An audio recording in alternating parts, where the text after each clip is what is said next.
ಮಳವಳ್ಳಿ ಪಟ್ಟಣದ ಕೋಟೆ ಶ್ರೀ ರಾಮ ಮಂದಿರದಲ್ಲಿ ವೈಕುಂಠ ಏಕಾದಶಿ ಮಹೋತ್ಸವವನ್ನ ಅತ್ಯಂತ ಶ್ರದ್ಧಾ ಭಕ್ತಿಯಿಂದ ಆಚರಿಸಲಾಯಿತು. ಪಟ್ಟಣದ ಶ್ರೀ ರಾಮ ಮಂದಿರ ಸೇವಾ ಟ್ರಸ್ಟ್ ಹಾಗೂ ಬ್ರಾಹ್ಮಣ ಸಭಾ ವತಿಯಿಂದ ಆಯೋಜಿಸಲಾಗಿದ್ದ ಈ ಮಹೋತ್ಸವದಲ್ಲಿ ಸಾವಿರಾರು ಭಕ್ತರು ಭಾಗವಹಿಸಿ ದೇವರ ಕೃಪೆಗೆ ಪಾತ್ರರಾಗಿದ್ದಾರೆ.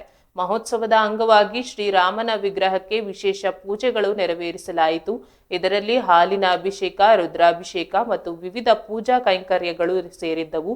ದೇವಾಲಯದ ಅರ್ಚಕರು ವೈದಿಕ ಮಂತ್ರಗಳನ್ನ ಪಠಿಸಿದರು. ಇದು ಭಕ್ತರ ಮನಸ್ಸಿಗೆ ಶಾಂತಿ ಮತ್ತು ನೆಮ್ಮದಿಯನ್ನ ನೀಡಿತು. ದೇವಾಲಯದ ಆವರಣದಲ್ಲಿ ವಿಶೇಷವಾಗಿ ಅಲಂಕರಿಸಲಾಗಿದ್ದ ಉಯ್ಯಾಲೆಯಲ್ಲಿ ವಿಷ್ಣುವಿನ ಉತ್ಸವ ಮೂರ್ತಿಯನ್ನ ಇರಿಸಲಾಗಿತ್ತು. ಭಕ್ತರು ಉಯ್ಯಾಲೆಯ ಕೆಳಗೆ ಪ್ರವೇಶಿಸಿ ದೇವರ ದರ್ಶನ ಪಡೆದು ಪೂಜೆ ಸಲ್ಲಿಸಿದ್ದಾರೆ. ಈ ಅಪೂರ್ವ ದೃಶ್ಯವನ್ನ ಕಣ್ತುಂಬಿಕೊಳ್ಳಲು ಜನಸಾಗರವೇ ನೆರೆದಿತ್ತು.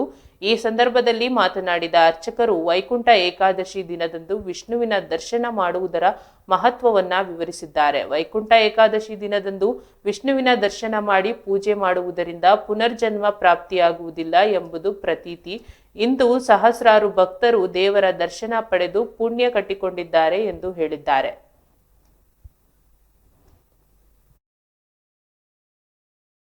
ಪುಷ್ಯ ಶುಕ್ಲ ಏಕಾದಶಿ ಅಂತ ಹೇಳಿ ಪ್ರತಿ ವರ್ಷದ ಪುಷ್ಯ ಮಾಸದಲ್ಲಿ ಇದನ್ನು ವೈಕುಂಠ ಏಕಾದಶಿ ಅಂತ ಹೇಳಿ ಆಚರಣೆಯನ್ನು ಮಾಡ್ತೇವೆ.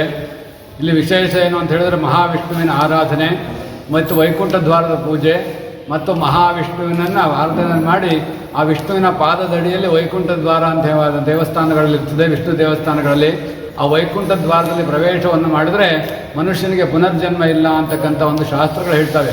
ಅಂತ ಹೇಳಿದ್ರೆ ಸ್ಥಿತಿ ಸಂರಕ್ಷಣಾಕಾರಕ ವಿಷ್ಣು ಅಂತೇಳಿ ಈ ಸ್ಥಿತಿಯಲ್ಲಿ ನಾವು ಬದುಕಬೇಕು ಅಂತ ಹೇಳಿದ್ರೆ ವಿಷ್ಣುವಿನ ಆಶ್ರಯವನ್ನು ಪಡೆಯಬೇಕಾಗುತ್ತೆ. ಆ ವಿಷ್ಣುವಿನ ಆಶ್ರಯಕ್ಕೋಸ್ಕರವಾಗಿ ನಾವಿಲ್ಲಿ ವೈಕುಂಠ ಏಕಾದಶಿಯನ್ನು ಆಚರಣೆಯನ್ನು ಮಾಡ್ತಾ ಇದ್ದೇವೆ. ಇಲ್ಲಿ ನಮ್ಮ ರಾಮಮಂದಿರದಲ್ಲಿ ಇವತ್ತು ಬೆಳಗಿನಿಂದ ದೇವರಿಗೆ ರುದ್ರಾಭಿಷೇಕ, ಪಂಚಾಮೃತಾಭಿಷೇಕ ಮತ್ತು ಎಲ್ಲ ವಿಧವಾದ ಷೋಡಶೋಪಚಾರ ಪೂಜೆಗಳನ್ನು ನಡೆಸಿ ಈ ದಿವಸ ಆ ಮಹಾವಿಷ್ಣುವಿನ ದ್ವಾರ ಪೂಜೆಯನ್ನು ಮಾಡಿ ವಿಷ್ಣುವಿನ ಆರಾಧನೆಯನ್ನು ಮಾಡಿ ವಿಷ್ಣುವಿನ ವೈಕುಂಠ ದ್ವಾರದಲ್ಲಿ ಬಿಟ್ಟು ಆ ವೈಕುಂಠ ಮಹಾವಿಷ್ಣುವಿನ ಪಾದದಡಿಯಲ್ಲಿ ಅಂದರೆ ಶ್ರೀರಾಮಚಂದ್ರನ ಪಾದದಡಿಯಲ್ಲಿ ಎಲ್ಲ ಭಕ್ತಾದಿಗಳು ಇವತ್ತು ಪ್ರವೇಶವನ್ನು ಮಾಡಿದ್ದಾರೆ. ಆ ಪ್ರವೇಶವನ್ನು ಮಾಡಿದ ಉದ್ದೇಶ ಏನಪ್ಪ ಅಂತ ಹೇಳಿದ್ರೆ ನಮ್ಮ ಮನಸ್ಸಿನಲ್ಲಿ ಯಾವುದೇ ಕ್ಲೇಶಗಳಿರಬಾರ್ದು, ಸಮಸ್ತ ಕಾಯಿಕ ವಾಚಿಕ ಮಾನಸಿಕ ಕ್ಲೇಶಗಳು ಯಾವುದು ಇರಬಾರ್ದು ಅಂತ ಹೇಳಿ ಮಾಡ್ತಕ್ಕಂಥದ್ದು ಇದು ವಿಶೇಷವಾದ ಪೂಜೆ. ಇಲ್ಲಿ ನಮ್ಮ ರಾಮಮಂದಿರದಲ್ಲಿ ಇವತ್ತು ವಿಶೇಷವಾಗಿ ಶ್ರದ್ಧಾ ಭಕ್ತಿಯಿಂದ ಆಚರಣೆಯನ್ನು ಮಾಡಿದ್ದೇವೆ. ನಾವು ಇಲ್ಲಿ ಕೇಳ್ತಕ್ಕಂಥದ್ದು ಏನಂದರೆ ದೇಶೋಪ್ಲವ ನಿವೃತ್ತ್ಯರ್ಥಂ ಅಂತೇಳಿ ದೇಶಕ್ಕೆ ಬರ್ತಕ್ಕಂಥ ಎಲ್ಲ ಕ್ಲೇಶಗಳು ನಿವಾರಣೆಯಾಗಲಿ ಅಂತ ಹೇಳಿ ನಾವು ಇದೊಂದು ಆರಾಧನೆಯನ್ನು ಮಾಡ್ತಾ ಇದ್ದೇವೆ.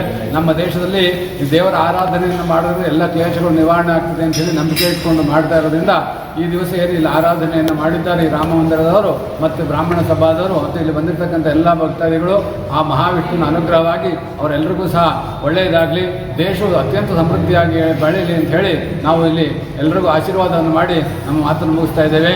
ಜೈ ಬೋಲೋ ಪಟ್ಟಾಭಿರಾಜ ಮಹಾರಾಜನಿಗೆ.